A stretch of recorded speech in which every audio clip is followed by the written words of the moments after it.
Anxiety and fear are like twin sisters, उनको अलग नहीं किया जा सकता।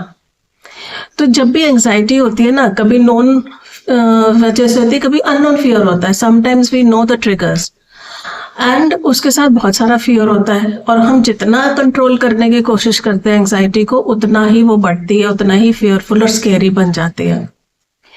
And I know, I have been there, so I know it. And आज मैं ये इसलिए शेयर कर रही हूँ because I have had a very recent experience, तो जहाँ मुझे लगा कि नहीं, बस I don't want to go deeper into this, I have to come out of it.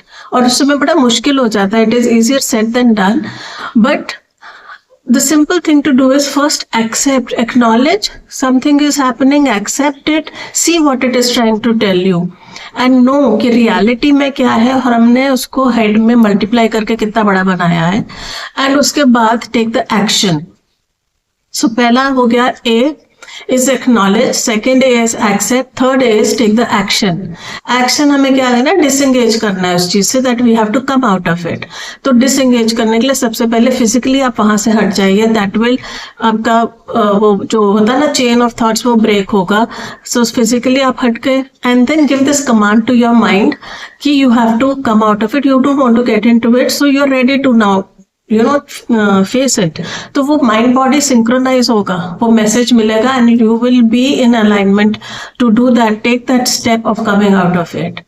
और उसके बाद you will be able to function better, you will be, आप देखोगे आपके पेन्स, एक्स, बहुत सारी चीजें जो एसोसिएटेड होती है ना, वो ऐसे कि गायब हो जाएंगी and you will feel so empowered.